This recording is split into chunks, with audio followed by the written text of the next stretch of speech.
નમસ્કાર મિત્રો દેશ અને દુનિયાના સુપરફાસ્ટ સમાચારમાં તમારું સ્વાગત છે। સૌથી મોટા સમાચાર સામે આવી રહ્યા છે ગાંધીનગરથી। સગીરા પર દુષ્કર્મ કેસમાં આરોપીને 20 વર્ષની કેદની સજા ફટકારવામાં આવી છે। ગાંધીનગરની સ્પેશિયલ પોક્સો કોર્ટે પેથાપુરમાં પરિવાર સાથે રહેતી સગીર વયની બાળકીનું અપહરણ કરીને દુષ્કર્મ આચરવાના ગુનામાં એક આરોપીને 20 વર્ષની સખત કેદની સજા ફટકારી છે। આ સાથે કોર્ટે આરોપીને 14,000નો દંડ અને પીડિતાને કાનૂની સેવા સત્તા મંડળ મારફતે 4 લાખનું વળતર ચૂકવવા માટેનો આ આદેશ પણ આપ્યો છે। ફરિયાદ પક્ષની વિગતો મુજબ આ ગુનો તારીખ 7 ઓગસ્ટ 2022ની રાત્રે બન્યો હતો। મિત્રો, અન્ય મહત્વના સમાચારની વાત કરીએ તો 80 વર્ષીય વૃદ્ધા 20 વર્ષે નિર્દોષ જાહેર થયા છે। પશ્ચિમ ચંપારણના ધનહા પોલીસ સ્ટેશન વિસ્તારમાં 20 વર્ષ જૂના અપહરણ કેસમાં 80 વર્ષીય માલતી દેવીને મંગળવારે બગાહા કોર્ટે નિર્દોષ જાહેર કરીને બરી કર્યા છે। આ કેસ 2005માં જયનારાયણ શાહની પુત્રી અપહરણની ફરિયાદ પર નોંધાયો હતો, જેમાં માલતી દેવી, તેમના પુત્ર અને પતિનું નામ હતું। લાંબી સુનાવણી બાદ અપર જિલ્લા અને સત્ર ન્યાયાધીશ માનવેન્દ્ર મિશ્રની કોર્ટે આ નિર્ણય સંભળાવ્યો છે। અન્ય મહત્વના સમાચારની વાત કરીએ તો ભાદર નદી પ્રદૂષણ મુદ્દે એનજીટીના કડક આદેશ। ભાદર નદી પ્રદૂષણ મુદ્દે એનજીટીના કડક આદેશ આપ્યા છે। એનજીટીના મુખ્ય આદેશ મુજબ જેતપુર અને નવાગઢ નગરપાલિકાએ 22 ડિસેમ્બર 2026 પહેલાં બાકી રહેલા વિસ્તાર સહિત સમગ્ર શહેરના 100% ઘરોને સીવેજ નેટવર્ક સાથે જોડવાનું અને કોઈપણ પ્રકારનું ટ્રીટ ન કરાયેલું સીવેજ કે ઔદ્યોગિક અપશિષ્ટ નદીમાં ન જાય તે સુનિશ્ચિત કરવાનું ફરજિયાત બનાવ્યું છે। અન્ય મહત્વના સમાચારની વાત કરીએ તો એક્ટ્રેસ કંગના રનૌત ગીરમાં જોવા મળ્યા છે। સાંસદ કંગના રનૌત ગુજરાતના સાસણ ગીર નેચર સફારીની મુલાકાતે આવ્યા છે અને મહેમાન બન્યા છે। વહેલી સવારે ગુજરાતના એશિયાટિક સિંહોના દર્શન કરીને કંગના રનૌત ગીરની ભવ્યતાથી અત્યંત અભિભૂત થઈ ગયા। સાસણ ગીર વન વિભાગના અધિકારીઓ દ્વારા આપવામાં આવેલી માહિતી અનુસાર ગઈકાલે વહેલી સવારે 6 વાગ્યે અને 15 મિનિટની આસપાસ કંગના રનૌતે તેના ભાણિયા પૃથ્વી સાથે સફારી પાર્કમાં પ્રવેશ કર્યો હતો। અન્ય મહત્વના સમાચારની વાત કરીએ તો કોંગ્રેસે વાપી પાલિકાને 30 દિવસનું અલ્ટિમેટમ આપ્યું। વાપી કોંગ્રેસે ખરાબ રસ્તાઓને લઈને મહાનગરપાલિકાને 30 દિવસનું અલ્ટિમેટમ આપ્યું છે। કોંગ્રેસ અગ્રણી ખંડુભાઈ પટેલની આગેવાનીમાં આવેદનપત્ર સુપરત કરીને 13 વોર્ડમાં રસ્તાઓની દયનીય હાલતને લઈને ચિંતા વ્યક્ત કરી છે।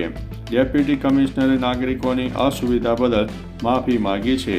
સમય મર્યાદામાં કામ ન થાય તો પાલિકા કચેરી સામે ધરણા અને તાળાબંધીની ચીમકી પણ આપવામાં આવી છે। અન્ય મહત્વના સમાચારની વાત કરીએ તો રેશન કાર્ડને લઈને મોટા સમાચાર। સરકારે મફત માસિક રાશન યોજના હેઠળ રેશન કાર્ડમાંથી 22.5 મિલિયન લોકોના નામ દૂર કર્યા છે। આ કાર્યવાહી છેલ્લા 4 થી 5 મહિનામાં કરવામાં આવી છે। રેશન કાર્ડમાંથી દૂર કરેલા લોકો આ યોજના માટે પાત્ર નહોતા। ખાદ્ય મંત્રાલયના એક વરિષ્ઠ અધિકારીએ મંગળવારે જણાવ્યું છે કે તેઓ ખાતરી કરવા માંગે છે કે આ યોજનાનો લાભ ફક્ત પાત્ર વ્યક્તિઓ સુધી પહોંચે। અન્ય મહત્વના સમાચારની વાત કરીએ તો શું ગુજરાતમાં ત્રાટકશે વાવાઝોડું? હવામાન વિભાગની માહિતી અનુસાર આગામી સપ્તાહ દરમિયાન વાતાવરણ સૂકું રહેશે અને મધ્યમ ગતિએ પવન ફૂંકાશે। સવારે ઠંડી અને બપોરે ગરમીનો અનુભવ થવાની શક્યતા છે, જ્યારે અંબાલાલ પટેલે નવેમ્બરના અંતમાં માવઠાની સ્થિતિ સર્જાઈ શકે તેવી આગાહી કરી છે। બંગાળના ઉપમહાસાગરમાં વાવાઝોડું ઉદ્ભવી શકે છે। 19 નવેમ્બરથી અરબી સમુદ્રમાં લો પ્રેશર બનવાની શક્યતા છે। ડિસેમ્બરમાં માવઠાની શક્યતા સાથે ઠંડીનું જોર વધી શકે છે। અન્ય મહત્વના સમાચારની વાત કરીએ તો અમદાવાદમાં મેડિકલ સ્ટોર ઉપર દરોડા। અમદાવાદના પોલીસ કમિશનર GS મલિકના આદેશથી અનેક દવાઓના દુરુપયોગને ડામવા માટે મંગળવારે શહેર પોલીસે મેગા ઇન્સ્પેક્શન ડ્રાઈવ શરૂ કરી।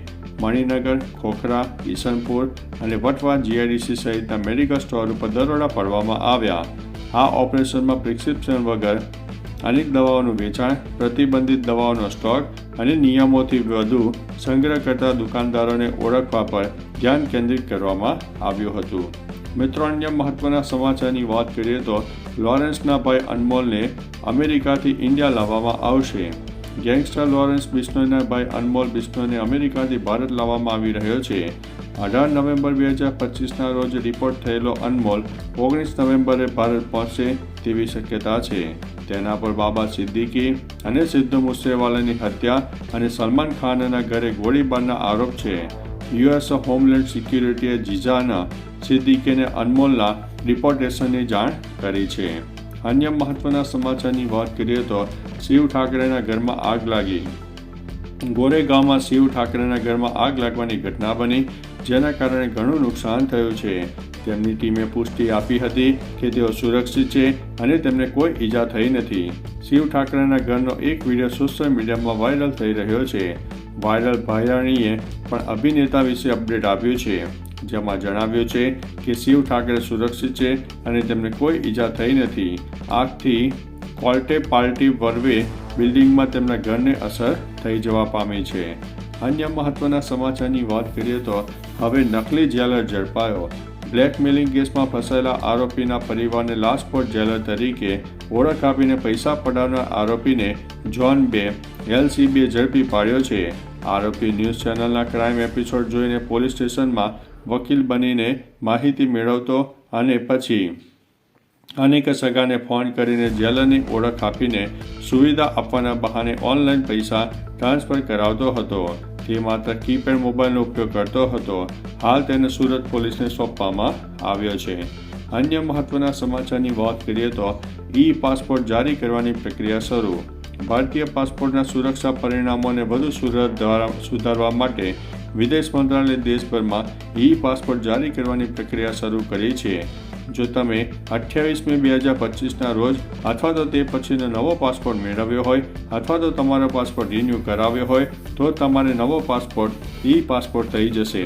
જો કે નવો પાસપોર્ટ બિલકુલ જૂના પાસપોર્ટ જેવો દેખાશે, પરંતુ આ પાસપોર્ટના કવર પર અશોક સ્તંભ નીચે એક ચિપ રહેવાની છે.